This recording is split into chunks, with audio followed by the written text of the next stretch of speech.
வணக்கம். சிறப்பு நேர்காணலில் இன்று நம்மோடு இணைந்திருப்பவர் பத்திரிகையாளர் ஷபீர் அகமது அவர்கள். சார் வணக்கம். வணக்கம்.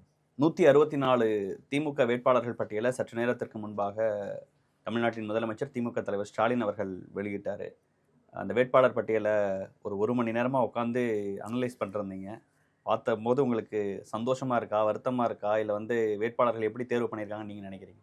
இல்லை சந்தோஷமோ வருத்தமோ படுறதுக்கு நம்ம ஒன்றும் இல்லை. ஜென்ரலாக ஒரு எதிர்பார்ப்பு நிறைய இருந்துச்சு. ஏன்னா பொதுவாக வேட்பாளர் பட்டியல் யாரை வேட்பாளராக அறிவிக்க போகிறாங்க அப்படின்னு ஓரளவுக்கு உங்களுக்கு கடந்த காலங்களில் ஹிண்ட் வந்துடும். இவருக்கு தான் கொடுக்க போகிறாங்க, இவருக்கு உத்தேச வேட்பாளர் பட்டியல். மனோஜ்லாம் லிஸ்ட்டையே கடந்த எலெக்ஷன்லாம் ரிலீஸ் பண்ணியிருக்காரு, பார்லிமெண்ட் எலெக்ஷன்லாம். அந்த லிஸ்ட்டை பார்க்கறதுக்கு நிறைய பேர் இப்படி இது பண்ணுவாங்க. இந்த முறை இந்த வேட்பாளர்களை தேர்வு செய்கின்ற அந்த முறை அப்படின்றது திமுகவில் முற்றிலுமாக மாற்றப்பட்டிருக்கிறது. ரொம்ப சீக்ரெட்டிவாக, ரொம்ப யோசித்து, ரொம்ப பிளான் பண்ணி இந்த வேட்பாளர் பட்டியலை அவங்க தயார் பண்ணியிருக்காங்க. இது பல கட்ட இன்புட்ஸுக்கு பிறகு, பல கட்ட ஃபீல்ட் சர்வேஸுக்கு பிறகு, அதே மாதிரி பல ஸ்ட்ராட்டஜி டீமோடைய இன்புட்ஸ் எல்லாம் ரிசீவ் பண்ணி, அதுக்கப்புறம் உளவுத்துறையோடைய இன்புட்ஸ்லாம் ரிசீவ் பண்ணி, இதை எல்லாத்தையும் ப்ராசஸ் பண்ணி தான் இந்த லிஸ்ட்டை தயார் பண்ணியிருக்காங்க. சும்மா ஏதோ 4 பேரை கொடுத்தாங்க, ஒரு பேரை டிக் பண்ணாங்க அப்படிங்கிறது. அதாவது இந்த எலெக்ஷன் திமுகவுக்கு ஒரு மிகவும் முக்கியமான ஒரு தேர்தல். திமுகவுக்கு ஏன் முக்கியமான தேர்தல் அப்படின்னா, இது வரைக்கும் திமுக ஒரு செகண்ட் டேர்முக்கு வந்ததில்லை. அப்போ ஒரு வரலாற்றை படைக்கின்ற ஒரு தேர்தலாக இருக்கிறது அப்படின்னும் போது, அதற்கு எந்த அளவுக்கு மெனக்கெட முடியுமோ அந்த அளவுக்கு அவங்க பல வேலைகளை பார்த்துருக்காங்க. அதனுடைய ஒரு விளைவு தான் இந்த 164 பேர்களை கொண்ட இந்த பட்டியல். கன்னியாகுமரியில தொடங்கி கொளத்தூர் ஒரு பெரிய லிஸ்ட். நீங்க அதிமுகவுடைய வேட்பாளர் பட்டியல்ல நீங்களே அதை ட்வீட் பண்ணியிருந்தீங்க. முதல் பேர் EPS, leading from the front. இதுல உங்களுக்கு எனக்கு முன்னாடி ஒரு படையே இருக்கு அப்படின்ற ஒரு மெசேஜை முதலமைச்சர் கல்வி பண்றார். லாஸ்ட்ல ஃபினிஷிங் டச் முத்துவேல் கருணாநிதி ஸ்டாலின் அப்படின்னு அங்கேருந்தான் ஆரம்பிக்கிறார், அங்கேருந்தான் முடிக்கிறாரு, அங்கேருந்தான் ஆரம்பிக்கிறாரு அப்படின்ற ஒரு மெசேஜிங்கோட இது இருக்கு. இந்த பெயர்களில் உங்களுக்கு நிறைய பெயர்கள், 60 பேருக்கு மேல புதுமுகங்கள் புதிதாக வாய்ப்பு. புதுமுகம்னு சொல்ல முடியுமான்னு தெரியல. புதிதாக வாய்ப்பு திமுக தரப்படுற முகங்கள். திமுகவில் இருக்கின்றவர்கள் 29 லாயர்ஸ், 17 பேர் இன்ஜினியர்ஸ், 15 டாக்டர், 7 பேர் முனைவர் பட்டம் பெற்றவங்க, 18 பெண் வேட்பாளர்கள், இளைஞர்கள் நிறைய பேருக்கு வாய்ப்பு கொடுத்துருக்கோம் அப்படிங்கிறத தன்னுடைய 125 கிராஜுவேட்ஸ் ஓவராலா. இப்போ நீங்கள் அதிமுகவுடைய வேட்பாளர் பட்டியலும் இந்த வேட்பாளர் பட்டியலும் நீங்கள் பார்க்கும்போது, அதிமுகவிலையும் சீனியர்ஸ் எல்லாருக்கும் கொடுத்துருக்காங்க. அதாவது அந்த தொகுதிக்கு நன்கு பரிச்சயமானவர்கள், அதிமுக என்ற ஒரு கட்சிக்கு முகங்களாக இருக்கக்கூடியவர்கள். இப்போ இங்கே யார் நிற்கிறாரு அப்படின்னா, நீங்கள் தட்டி தூக்கத்தில் எழுப்பி கேட்டாலும் அந்த ஒரு ஆளு அப்படின்னு அந்த ஒரு ரீகால் வேல்யூ இருக்கும்ல, அந்த அவங்க பேஸ் பண்ணியிருக்காங்க. திமுகவிலையும் கிட்டத்தட்ட அதே மாதிரியான ஒரு பேட்டர்ன்ல தான் மிக்சடா இருக்கு. புதுசு அந்த இடத்தோட சீனியர்ஸ், இல்ல அந்த தொகுதியில பரிச்சயம் மிக்கவங்க, இதை மல்டிபிள் ஃபேக்டர்ஸ் பார்த்துருக்காங்க. இப்போ நீங்க அமைச்சர்கள்ல நிறைய பேரை இந்த முறை சீட்டு கொடுக்க மாட்டாங்க அப்படின்ற ஒரு பேச்சு அப்படின்றது இருந்துச்சு. இப்போ பார்த்தீங்கன்னா லிஸ்ட் வந்ததுக்கப்புறம் பார்த்தீங்கன்னா 3 அமைச்சர்களுக்கு தான் அந்த வாய்ப்பு. முன்னாள் அமைச்சர்கள்ல பொன்முடி அவர்களுக்கு வாய்ப்பு இல்லை, அவருடைய மகனுக்கு வாய்ப்பு இருக்கு. காந்தி அவர்களுக்கு வாய்ப்பு இல்லை, அவருடைய மகனுக்கு. மனோ தங்கராஜ் அவர்களுக்கு வாய்ப்பு இல்லை. ஏன்னா தொகுதி பத்மநாபபுரம் இவரு மார்க்சிஸ்ட் போயிருச்சு. அப்புறம் கையல்வெளி செல்வராஜுக்கு வாய்ப்பு இல்லை. ராமச்சந்திரன் அவர்களுக்கு. ஸோ இந்த ஆட்களுக்கு மட்டும்தான் இந்த நபர்களுக்கு மட்டும்தான் வாய்ப்பு இல்லாமல் இருக்கிறது. மற்றபடி பார்த்தீங்கன்னா உங்களுக்கு டிஎம்கே உடைய ஃபேஸஸ் அப்படின்னு பார்க்கக்கூடிய, மதுரைனா மூர்த்தி, டிஆர் பழனிவேல், தளபதி. தஞ்சாவூர் அப்படின்னா உங்களுக்கு டிஆர்பி ராஜா, மன்னார்குடி, இந்த ஏரியாஸ்ல. திருச்சி கே நேரு, அன்பில் மகேஷ், இந்த மாதிரி பேர்கள், வேலு அவங்கெல்லாம். ஆமா, எஸ். அதே மாதிரி அப்பாவுக்கு மறுபடியும் ஒரு வாய்ப்பு கொடுத்துருக்காங்க. நான் எதிர்பார்க்கல. 1 டேர்ம் தான் அவர் ஸ்பீக்கராக இருந்தார், 1 டேர்ம் அப்படி இருப்பார் அப்படின்னு நினச்சேன். பட் மறுபடியும் அவருக்கு ஒரு வாய்ப்பு என்பது கொடுக்கப்பட்டிருக்கு அப்படின்னும் போது, இதெல்லாம் வச்சு நம்ம பார்க்கும்போது உங்களுக்கு ஓரளவுக்கு இந்த லிஸ்ட் ஒரு மிக்ஸ்டு லிஸ்டாக தான் இருக்குது. சென்னையில 16 தொகுதி ஆமா. இருக்கு. ம். அதுல 15 தொகுதியில டிரெக்ட் Fight. டிஎம்கேவே நாங்களே ஃபைட் பண்ணணும்னு நினைக்கிறோம். ஒரே ஒரு தொகுதி மட்டும் கூட்டணி கட்சிக்கு ஒதுக்கி இருக்காங்க, வேளச்சேரியை. இல்ல அதுக்கான காரணம் வந்து உங்களுக்கு ரொம்ப முக்கியமானது. ஏன்னா உங்களுக்கு விஜயா? வந்திருக்கக்கூடிய எல்லா சர்வேக்கள்லயும் ம். உங்களுக்கு வந்து contest is between TVK and DMK. Chennai ஒரு திமுகவோட கோட்டைன்னு சொல்லப்படுற ஒரு இடம். அப்ப அந்த தொகுதியில கண்டிப்பா ஜெயிக்கணும்ட்டு அவங்க சென்னை என்ற கோட்டையை அதை வந்து ரீடைன் பண்ணும், அதை விட்டுறக்கூடாது. எந்த இடத்துலயும் வந்து சென்னை அப்படின்ற அந்த இடத்துல இருந்து திமுக ஸ்லிப் ஆயிடக்கூடாது அப்படின்றது தான் வந்து அவங்களுடைய ஒரு மிக முக்கியமான பணியாக இருக்கிறது. ஓகே. இதுல நீங்க பாத்தீங்கன்னா கவுன்சிலர்ஸா இருக்கக்கூடியவர்களுக்கு சீட்ஸ் கொடுத்துருக்காங்க. முக்கியமா 3 கவுன்சிலர்ஸ்க்கு. நீங்க தாவேகாவையும் டச் பண்ணனால கேட்கிறேன். பெரம்பூர்ல மாவட்ட செயலாளர் களமிறங்குறார் ஆர்டி சேகர். வில்லிவாக்கம்ல அண்ணாநகர் கார்த்திக் களமிறங்குறாரு. சிற்றரசு அவர்களை அண்ணாநகர் தொகுதியில களமிறக்குறாங்க. டி நகர்ல ராஜா அன்பழகன் அவர்களை களமிறங்குறாங்க. விருகம்பாக்கத்துல பிரபாகர் ராஜா அவர்கள், அவங்களுக்கு வந்து சில நெகட்டிவ்லாம் பரப்பப்பட்டது, வாய்ப்பு கொடுக்க மாட்டாங்கலாம் சொன்னாங்க. ஆனா அவரே மறுபடியும் களமிறங்குறாரு. இல்ல உங்களுக்கு பரந்தாமன் அவர்கள் வந்து எழும்பூர் எம்எல்ஏவா இருந்தாரு. அந்த இடத்துல இப்ப தமிழன் பிரசன்னா அவர்களை களமிறக்குறாங்க. அங்க ராஜ்மோகன் அவர்கள் தாவேகா சார்பா போட்டியிட இருக்கிறாரு. இந்த விஷயங்கள்லாம் எப்படி பாக்குறீங்க? இதுல நீங்க சென்னையை பொறுத்த வரைக்கும் வேட்பாளர் மாற்றப்பட்டிருக்கிறாரு. நீங்க சென்னையை பொறுத்த வரைக்கும் நான் எப்படி பாக்குறேன்னா, இதுல திரு அமைச்சர் சேகர் பாபுவோடைய ஸ்டாம்ப் வந்து ரொம்ப அதிகமாக இருக்கிறது அப்படி.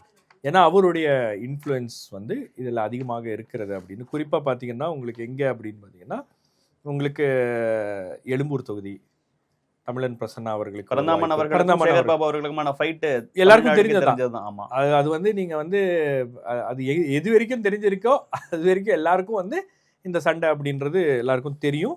இன்ஃபேக்ட் வந்து எழும்பூர் தொகுதியை எப்படியாச்சும் கூட்டணி கட்சிக்கு தள்ளி விட்டுறலாமா அப்படின்ற ஒரு முயற்சியும் நடந்தது. நீங்க பாத்தீங்கன்னா சமீபத்துல சில பிரேக்கிங் நியூஸ்லாம் வந்திருக்கும். திரு செல்வ பெருந்தகை அவர்கள் எழும்பூர் முயற்சி நடந்ததாக செய்தி வந்தது. பட் எழும்பூர் அவங்களுடைய கோட்டை தான், எழும்பூர் கொடுக்க மாட்டாங்க. அப்ப தமிழன் பிரசன்னா வந்து ஃபர்ஸ்ட் டைம் இவ்வளவு நாட்கள்ல அவருக்கு ஒரு வாய்ப்பு முக்கிய முகமா பார்க்கப்பட்டவங்க. இப்ப இன்னொருத்தரும் நம்ம நண்பர் உமா மகேஸ்வரன் அவர்களும் ட்வீட் போட்டிருந்தாங்க. ராஜ்மோகன் அவர்கள், தமிழன் பிரசன்னா அவர்கள் 2 பேருமே விஜய் தொலைக்காட்சியில அந்த தமிழ் பேச்சு எங்கள் மூச்சில பங்கேற்பாளர்களா வேட்பாளர்களா மாறி இருக்கிறாங்க. அப்ப நீங்க யோசிச்சு பாருங்க, எனக்கு தெரிஞ்சு ஒரு விவாதம் அப்படின்னு நடந்துச்சுன்னா அது வந்து எழும்பூர் தொகுதியில கேட்கறதுக்கு இரண்டு தமிழ் ஆளுமைகளும் பேசிக்கொள்கின்ற ஒரு விவாதமாக இருக்கும். ஒரு ஆரோக்கியமான தமிழ் பேச்சு ராஜ்மோகனும் தமிழன் பிரசன்னாவும் அப்படி மோதிக்கொள்ளும் ஒரு விவாதம் அப்படின்னு. அதே மாதிரி உங்களுக்கு எழும்பூர் வந்து ராயபுரம் ரொம்ப முக்கியமான தொகுதி. இல்ல நீங்க ரவிச்சந்திரன் திருவிகா நகர் எக்ஸ்எம்எல்ஏ, அவருக்கு போன முறை சீட் கொடுக்கல. பட் அவரு திரு சேகர் பாபுவோட ரொம்ப க்ளோஸா இருந்த ஒரு நபர் அப்படின்னும் போது அவருக்கும் வந்து வாய்ப்பு கொடுத்திருக்காங்க. தாயகம் கவிக்கு பதிலா. ஆமா, தாயகம் கவி. வில்லிவாக்கம் வந்து உங்களுக்கு கார்த்திக் மோகன் வந்து அண்ணா நகர் தான் ரொம்ப ட்ரை பண்ணாரு. நீங்க கடந்த ஒரு 6 மாசமா பாத்தீங்கன்னா அண்ணா நகர்ல எல்லா இடமும் போஸ்டர்ஸ், எல்லா இடமும் வந்து பயங்கரமான வேலையெல்லாம் நடந்திருக்கு. நீங்க பொங்கலுக்கெல்லாம் நிறைய பரிசு பொருட்கள் என்பது அங்க இருக்கக்கூடிய வாக்காளர்களுக்கு கொடுக்கப்பட்டிருக்கு.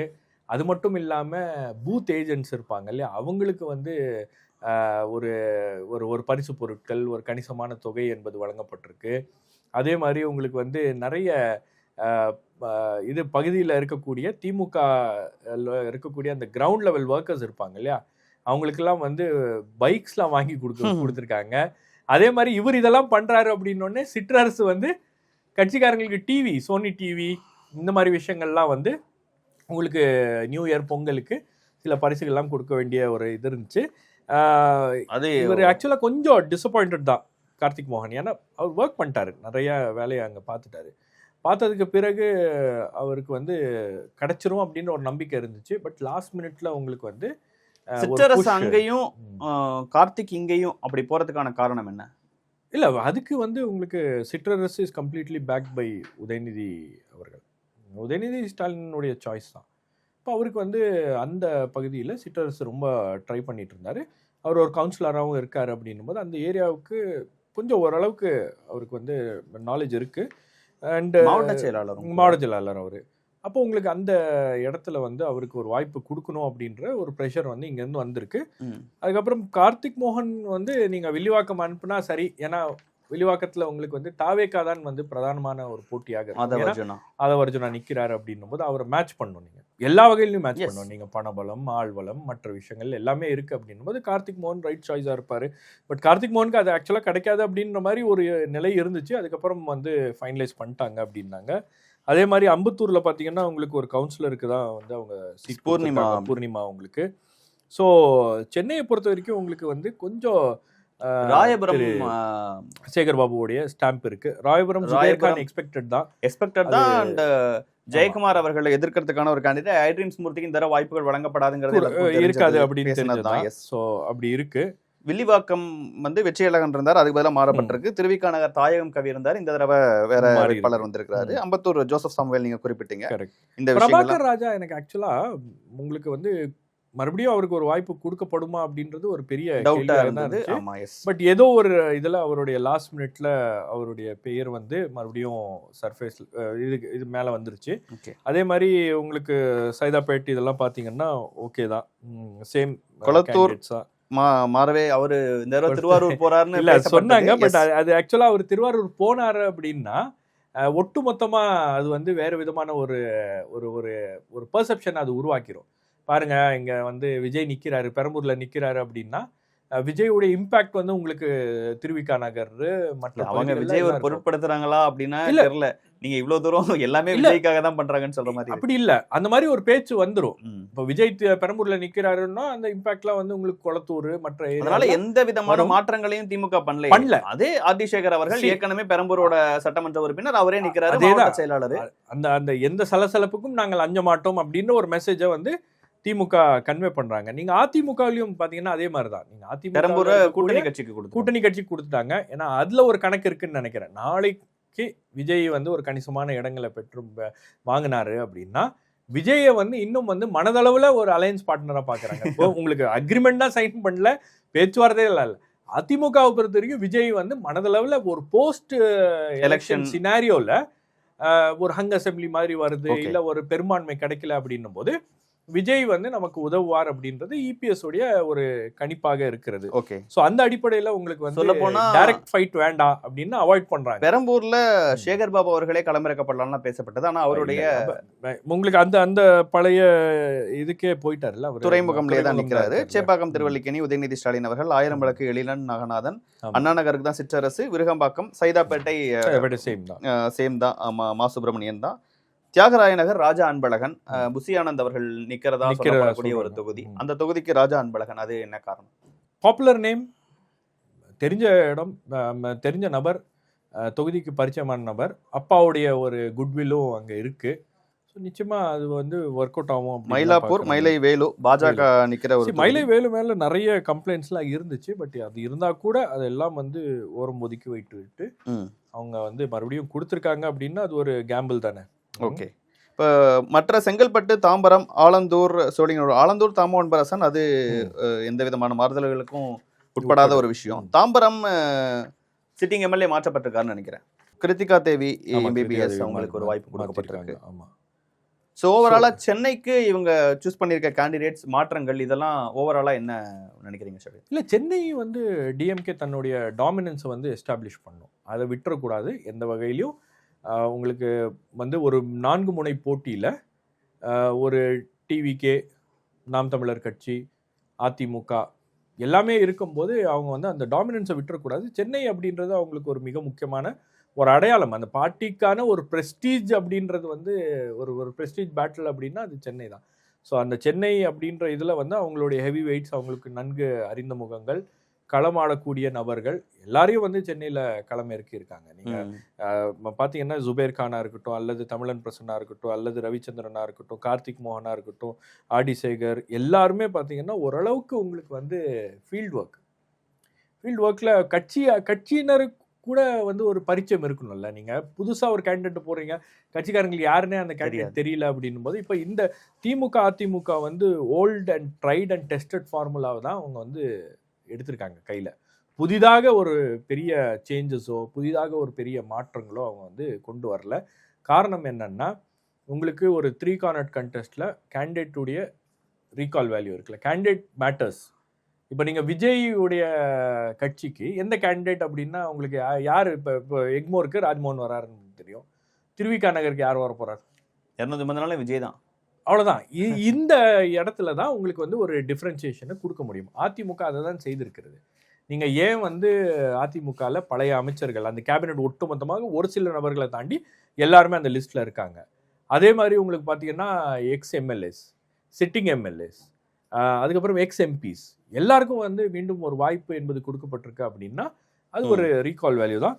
மற்ற தொகுதிகள் நம்ம இந்த சர்வேக்கள் எல்லாம் பார்த்தீங்கன்னா அந்த சர்வேக்கள்ல ஒரு மெட்ரிக் உங்களுக்கு வந்து நீங்க கவனிக்க வேண்டியது என்னன்னா, நீங்க மறுபடியும் இன்கம்பென்ட் கேண்டிடேட்ஸ்க்கு நீங்க ஓட் போடுவீங்களா அப்படின்னும் போது சில சர்வேஸ்ல வந்து 27-30% வரைக்கும்லாம் நாங்கள் போட மாட்டோம், மறுபடியும் இன்னொரு சான்ஸ் வந்து அதே கேண்டிடேட் கொடுக்க மாட்டோம் அப்படின்னு ஒரு ஆன்டி இன்கம்பன்சி இருக்கு அப்படின்ற ஒரு இடத்துல தான் அதை பார்க்குறாங்க. ஸோ திமுகவில் அந்த இடத்துல தான் உங்களுக்கு வந்து ஒரு 60 நியூ ஃபேஸஸ் அப்படின்னு சொல்லிட்டு முதலமைச்சரே சொல்றாரு. ரெண்டாவது நாங்கள் நிறுத்தியிருக்கக்கூடிய கேண்டிடேட்ஸ் வந்து 125 பேர் வந்து பட்டதாரிகள். அதுல டாக்டர்ஸ் இவ்வளோ பேர், லாயர்ஸ் இவ்வளோ பேர், இன்ஜினியர்ஸ் இவ்வளோ பேர், பிஹெச்டி ஸ்காலர்ஸ் இவ்வளோ பேர் அப்படின்னு சொல்றது. ஏன்னா இந்த இந்த இந்த விஷயமும் வந்து உங்களுக்கு ரொம்ப முக்கியமானதாக இருக்கும். இப்போ நீங்கள் டிவிகேல தோராயமாக உங்களுக்கு ஒரு அண்டர்ஸ்டாண்டிங் இருக்கும். டிவிகேல நிற்கிற கேண்டிடேட்ஸ்லாம் பார்த்தீங்கன்னா கொஞ்சம் யங் ஃபேஸஸாக இருப்பாங்க, கொஞ்சம் புது பேக்ரவுண்ட் இருக்கும், அவங்களுக்கு படிச்சிருப்பாங்க. அப்போ அதை மேட்ச் பண்ற அளவுக்கு இருக்கணும் அப்படின்றதும் வந்து ஒரு மிக முக்கியமான இடத்துல இது இருக்கு. அதிமுகல இருந்து இங்க வந்த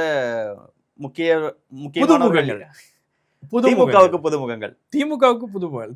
இப்போ நீங்க அந்த 60 பேர் புதுமுகங்கள்ல ஓபிஎஸ் புதுமுகம், மனோஜ் பாண்டியன் புதுமுகம், வைத்தியலிங்கம் புதுமுகம், பழனியப்பன் புதுமுகம், தோப்பு வெங்கடாச்சலம் புதுமுகம்.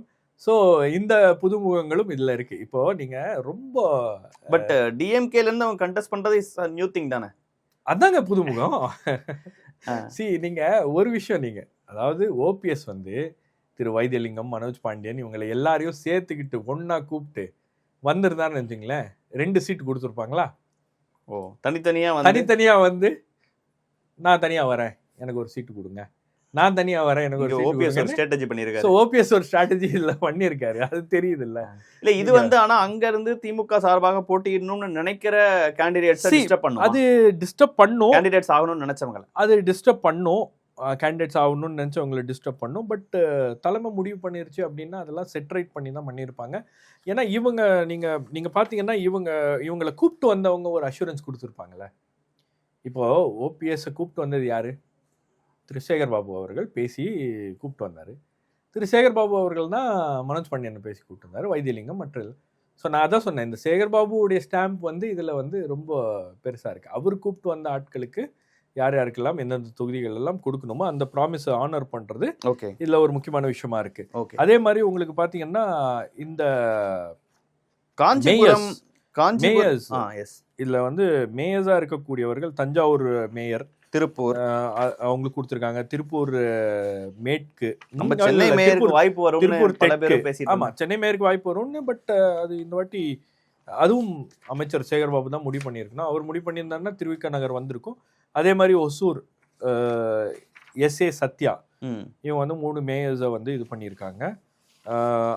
இன்னொரு பக்கம் எனக்கு வந்து இதில் ரொம்ப நெருடலாக இருந்தது வந்து மணிச்சநல்லூர் எம்எல்ஏ சி கதிரவன். ஏன்னா அவர் வந்து அந்த கிட்னி திருட்டு கேஸில் அந்த ராக்கெட்டில் அவருடைய ஹாஸ்பிட்டல் வந்து டைரக்ட் இன்வால்வ் ஆகிருக்கு.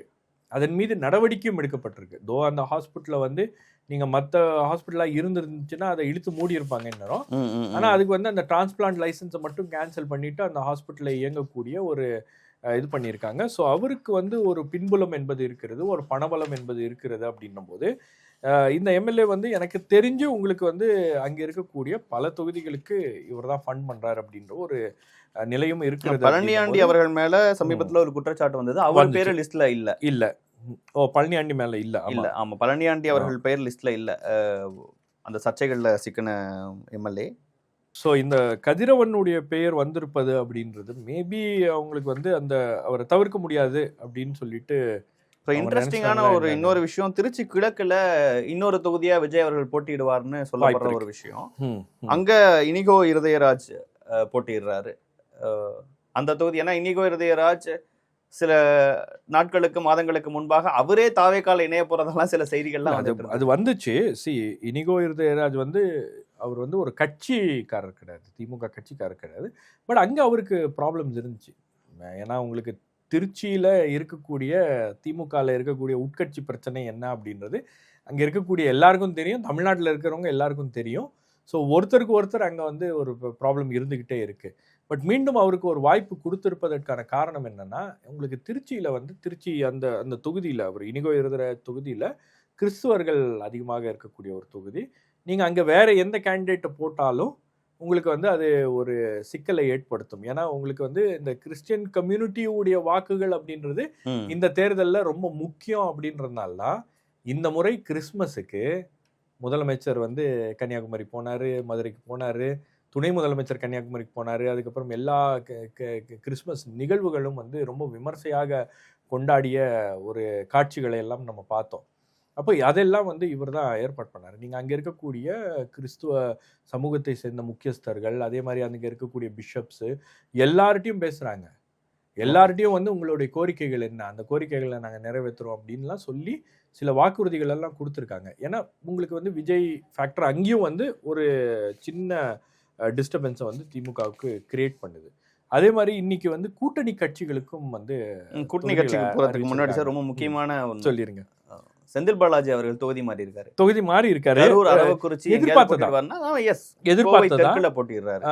கரூர்ல வந்து அது என்னவோ தெரியல, அது வந்து அவருக்கு சென்டிமெண்ட்லாம் அது வந்து வேற மாதிரி ஏதாச்சும் ஒரு இம்பாக்ட் இருக்குமோ அப்படின்ற ஒரு எண்ணமா, அல்லது அவர் வந்து வெஸ்ட் ஜோன்ல அவர் தான் எல்லாத்தையும் மேனேஜ் பண்றாரு. திமுகவுடைய ஷோவை ஒட்டுமொத்தமாக மேனேஜ் பண்ணக்கூடிய ஒரு நபராக அவர் இருக்கிறாரு. ஏன்னா உங்களுக்கு அந்த மாநாடுகளை, பிரம்மாண்ட மாநாடுகளை நடத்தினாரு. அப்புறம் வந்து பல்லடத்துல பெண்களுடைய திமுக மகளிர் அணி மாநாடை வந்து பெரிய அளவில் நடத்தி முடிச்சாரு. அப்போ அவரு அங்கே இருந்தாதான் அதோடைய இம்பாக்ட் வந்து ரொம்ப அதிகமாக இருக்கும் அப்படின்றதுனால தான் கோவை தெற்கு தொகுதி என்பது அவருக்கு கொடுக்கப்பட்டிருக்கிறது. ஸோ இது கொங்கு மண்டலத்தில் ஏதாவது பெரிய தாக்கத்தை கண்டிப்பாக நீங்க கொங்கு மண்டலத்தில் அவருடைய ஸ்ட்ராட்டஜி அப்படின்றது வந்து இந்த முறை கொங்கு மண்டலத்தில் கிராக் பண்ணாங்கன்னா திமுக வந்து ஆட்சியை பிடிப்பதற்கு அதிக அளவு வாய்ப்புகள் இருக்கிறது. ஏன்னா உங்களுக்கு லாஸ்ட் டைம் பாத்தீங்கன்னா என்ன ஆயிருச்சு அப்படின்னா 10 வருஷம் ஆன்டி இன்கம்பன்சி. அதிமுக வந்து ஆட்சியிலிருந்து அகற்ற வேண்டும் அப்படின்ற மக்களுடைய மனநிலையை வந்து திமுக உருவாக்கிட்டாங்க. எல்லா மாநிலத்திலையும் எல்லா இடங்கள்லையும் உருவாக்கிட்டாங்க. ஆனா கொங்கு மண்டலத்துல மட்டும் வந்து அதிமுகவுக்கு கை கொடுத்த ஒரு மண்டலம். போன தடவை தொண்டாமுத்தூர்ல எஸ்பி வேலுமணிக்கு எதிராக கார்த்திகேய சிவசேனாதிபதி இறங்கினாரு. இந்த தடவை என்ஆர் கார்த்திகேயன். கோயம்புத்தூர் வடக்குல இந்த தடவை எனக்கு தெரிஞ்சு வானதி ஸ்ரீனிவாசன் போட்டிட்டு நிறைய வாய்ப்புகள் இருக்கு. அங்க டிஎம்கேவே டைரக்ட் கண்டெஸ்ட் பண்ணது செந்தமிழ் செல்வன். கோயம்புத்தூர் தெற்கு வானதி ஸ்ரீனிவாசன் தற்போது எம்எல்ஏவா இருக்கக்கூடிய தொகுதி, கமல்ஹாசன் அவர்கள் போட்டியிட்ட தொகுதி. அங்க செந்தில் பாலாஜி அவர்களே இருக்கிறாரு. பல்லடம், சூலூர், திருப்பூர் தெற்கு அங்க மேயரா இருந்த தினேஷ்குமாரா இருக்கிறாங்க. அவினாசி தனபால் அவர்கள் சட்டமன்ற உறுப்பினராக இருக்க தொகுதி, அதை பாஜகவுக்கு கொடுத்துருக்காங்க இந்த தடவை அதிமுக. அந்த தொகுதியில கோகிலாமணி டாக்டரை இறக்கியிருக்கிறாங்க. இந்த விஷயங்கள்லாம் பாஜகவுக்கு கொடுத்துருக்காங்க. அந்த தொகுதி வந்து ஆக்சுவலா எல்முருகன் போட்டியிடுவதற்கான வாய்ப்புகள் அதிகமா இருக்குன்றாங்க. ஸோ அந்த தொகுதி வந்து உங்களுக்கு தனபால் அவர்களுக்கு மீண்டும் கிடைக்காது அப்படின்னும் போது அதனால்தான் வந்து அவருடைய பையன் டிவிகேல போய் ஜாயின் பண்ணதுக்கான காரணம் அதுதான். ரெண்டாவது அவங்களும் சில சர்வேஸ்லாம் எடுத்திருக்காங்க. அந்த தொகுதியில் சில மாற்றங்கள் இருக்கிறது அப்படின்றதும் அவங்களும் அவர் ஃபீல் பண்ணனால்தான் அவர் அங்கே போனார் அப்படின்னு. ரெண்டாவது ஒரு பர்சனல் ரீசனும் இருக்குது. அதாவது முன்னாள் சபாநாயகர் திரு தனபாலன் அவர்களுக்கு வந்து இதய அறுவை சிகிச்சை பண்ணியிருக்காங்க, ஹெல்த் இஷ்யூஸ் இருக்குது. பட் அவரை வந்து அதிமுக தரப்புல இருந்து முன்னாள் முதலமைச்சர் போய் பார்க்கல, இபிஎஸ் போய் பார்க்கல அப்படின்ற வருத்தம் அவங்களுக்கு ரொம்ப அதிகமாக இருக்குது. ஸோ அதெல்லாம் வந்து இதில் ஒரு மிக முக்கியமான காரணமாக மாறி இருக்குது. ஸோ கொங்கு மண்டலத்தையும் ரொம்ப எப்படி சென்னைக்கு ஒரு தனி கவனம் செலுத்தியிருக்காங்களோ அதே போன்று கொங்கு மண்டலம் ஃபோக்கஸ் அதிகமாக இருக்கிறது. கோபிச்செட்டிப்பாளையத்தில் செங்கோட்டையன் அவர்கள் டிவிகே சார்பாக இறங்க போட்டியிட வாய்ப்பு இருக்கு. அங்கே நல்ல சிவம் நீங்க செந்தில் பாலாஜியை வந்து நீங்க வந்து அண்டர் எஸ்டிமேட் பண்ண கொங்கு மண்டலத்தில் நீங்க செந்தில் பாலாஜி கொண்டு வந்து நடுவில் நீங்க வச்சிருக்கீங்க. அப்போ அந்த பகுதியை வந்து டெலிவர் பண்றது மட்டும்தான் அவருடைய அஜெண்டா. அது அவருக்கு கொடுக்கப்பட்டிருக்கக்கூடிய கட்சியில் அவருக்கு கொடுக்கப்பட்டிருக்கக்கூடிய ஒரு மிகப்பெரிய பணி. அதை வந்து அவர் கிராக் பண்ணணும். கொங்கு மண்டலத்தில் இந்த வாட்டி நம்ம வந்து கிராக் பண்ணணும் அப்படின்றது அவங்களுடைய ஒரு மிக முக்கியமான ஸ்ட்ராட்டஜிகளில் ஒன்றாக இருக்கிறது. ஈரோடு மேற்கு முத்துசாமி அவர்கள் அங்கே டிஎம்சி தான் போட்டிடுறாங்க. எதிர்பார்த்ததுதான். தாராபுரம் இந்திராணி, காங்கேயம் சுவாமிநாதன், மூப்பை சுவாமிநாதன் மினிஸ்டர் இருந்தவர், குமாரபாளையம் எஸ் பாலு, தங்கமணி அவர்கள் போட்டியிடுற தொகுதி. ஸோ இந்த அமைச்சர்கள் போட்டியிடுகின்ற தொகுதிகள்லாம் நீங்கள் ரெஃபர் பண்ணணுன்னா நீங்கள் அதிமுகவுடைய பட்டியலை பார்க்கணும், அல்லது அதிமுக கூட்டணி கட்சிகளுடைய பட்டியலை பார்க்கணும். ஏன்னா எல்லாருக்கும் வந்து ஒரு போட்டியே இல்லாத ஒரு சூழலா அப்படின்ற ஒரு கேள்வி என்பது எழுந்திருக்கு. 122 இடங்கள்ல DMK versus ADMK fight. Correct, DMK versus ADMK. நீங்கள் அமைச்சர்களுடைய குறிப்பாக நீங்கள் அமைச்சர்கள் போட்டியிடுகின்ற தொகுதிகளில் டைரெக்டாக வந்து ஏடிஎம்கே வந்து கேண்டிடேட் போட்டிருக்கணும். பட் அந்த தொகுதிகள்லாம் எதெல்லாம் டஃப்பாக இருக்கோ அதெல்லாம் அவங்க கூட்டணிக்கு கொடுத்துருக்காங்க. கொடுத்த மாதிரி இல்லை, கொடுத்துட்டாங்க. இப்போ என்ன சொல்கிறாங்கன்னா, பாஜகவில் ஒரு சில தொகுதிகளை மாற்ற முடியுமா அப்படின்னு ஒரு பேச்சுவார்த்தை நடந்துட்டு இருக்கு அப்படின்னாங்க. அது எப்படி போய் முடியும் அப்படின்னு தெரியாது. இப்போ நீங்கள் திரு ஆர் காந்தி அவர்களை போட்டியிட வேணான்னு சொல்லிட்டாங்க. இல்லை நான் வந்து வேட்புமனு தாக்கல் பண்ணுறேன், வாய்ப்பு கொடுக்காது உங்கள் விருப்பம் அப்படின்னு தான் இது பண்ணியிருக்காங்க. அதுக்கப்புறம் அவர் மகனுக்கு வாங்கியிருக்காரு. அதே மாதிரி உங்களுக்கு வந்து 2 கேண்டிடேட்ஸ். அதான் கேட்க வந்தேன் நான். எம்பி எலெக்ஷன்ல வாய்ப்பு மறுக்கப்பட்ட 2 பேர், கௌதம சிகாமணி அவர்கள், அப்போ கள்ளக்குறிச்சி நாடாளுமன்ற உறுப்பினராக இருந்தவர், தர்மபுரி செந்தில்குமார் அவர்கள், அவங்க 2 பேருக்கும் அசம்பிளில வாய்ப்பு கொடுத்துருக்காங்க. ஸோ அந்த ஒரு ஃபெமிலியாரிட்டி இல்லை அங்கே லோக்கல் ஏரியாவில் உங்களுக்கு வந்து தெரிஞ்ச முகம், நன்கு அறிந்த முகம் அப்படின்னும் போது அந்த கன்சிடரேஷன் வந்து இதில் அதிகமாக இருக்கிறது. பொன்முடி அவர்கள் கேண்டிடேட் லிஸ்ட்ல இல்லைங்கிறது தெரியும், ரொம்ப முன்னாடியே தெரியும். அது உங்களுக்கு கிளியராக தானே இருந்துச்சு. அதுக்கான இண்டிகேஷன்ஸ்லாம் ரொம்ப கிளியராக இருந்துச்சு. அவருக்கு கொடுக்க வேணாம், but one of the family members கொடுக்கலாம் அப்படின்னு. இதில் காட்பாடியில் பார்த்தீங்கன்னா திமுக பொதுச் செயலாளரே நிற்க வேணாம், அவருக்கு உடம்பு சரியில்லை, உடம்பு முடியல அப்படின்றாங்க. பட் இருந்தாலும் வந்து அவரு கண்டெஸ்ட் விட மாட்டாரு, அவர் கண்டெஸ்ட் பண்ணும் அப்படின்றாரு. ஸோ அந்த அடிப்படையில் அவருக்கும் வந்து இடங்கள் என்பது ஒதுக்கப்பட்டிருக்கிறது. அதே மாதிரி மதுரையில் உங்களுக்கு வந்து பெரிய அளவுக்கு எனக்கு தெரிஞ்சு சேஞ்சஸ் இருக்கிற மாதிரி தெரியல. மதுரை தான். என்ன ஒண்ணே மாணிக்கம் தாகூர் கொஞ்சம் வருத்தப்படுவாரு. அவர் கேட்ட தொகுதி கண்டிப்பா காங்கிரஸ் இங்க போட்டியிட்டே ஆகணும் அப்படின்னு பேசினாரு. ஆனா மாணிக்கம் தாகூர் வார்த்தைகளுக்கு செவிசாய்க்கவில்லை ஸ்டாலின். இல்ல, உங்களுக்கு திருப்பரங்குன்றம் பாத்தீங்கன்னா அது ஒரு ரொம்ப முக்கியமான ஒரு ஃபிளாஷ் பாயிண்டா மாறிடுச்சு. திருப்பரங்குன்றம் தொகுதியை வந்து அதிமுகவும் வந்து அவங்களுடைய ராஜன் செல்லப்பணிக்கிறாரு, அவருடைய கட்டுப்பாட்டில் தான் இருக்கு. அதே மாதிரி உங்களுக்கு வந்து திமுகவும் அந்த தொகுதியை விட்டு கொடுக்கல. ஏன்னா அது ஒரு பெரிய முக்கியமான இண்டிகேஷன். நீங்கள் வந்து ஒரு ரைட் விங் வந்து ஒரு பாலிடிக்ஸ் அங்கே பண்ணுறாங்க, திருப்பரங்குன்றத்தை சவுத்தில் வந்து ஒரு மிகப்பெரிய விஷயமாக அவங்க மாற்றணும் அப்படின்னு நினைக்கிறாங்க. அப்படின்னும் போது அந்த 2 இடங்கள்லையும் வந்து அதிமுக ஃபைட் பண்ணணும் அப்படின்ற ஒரு முடிவில் இருக்காங்க. இன்னொன்று, அது பெரிய அளவுக்கு ஒரு போலரைசேஷனாக மாறிடக்கூடாது அப்படின்றதும் வந்து அவங்களுக்கு ஒரு கவலையாக இருக்கிறது. பட் அதை பாஜக நிறைய ட்ரை பண்ண ஒரு பாஜக ட்ரை பண்ணதில்லை. பாஜக கேட்டது என்னன்னா, 6 படை வீடுகளில் இருக்கக்கூடிய 2 தொகுதிகளை எங்களுக்கு கொடுக்கணும் அப்படின்னு ரொம்ப ட்ரை பண்ணாங்க. அவங்களுக்கு திருச்செந்தூர் மட்டும் கொடுத்துருக்காங்கன்னு நினைக்கிறேன். அங்கே வந்து அனிதா ராதாகிருஷ்ணன், அது மறுபடியும் வந்து அவருக்கும் கொஞ்சம் உடம்புலாம் முடியல, but he's a strong man.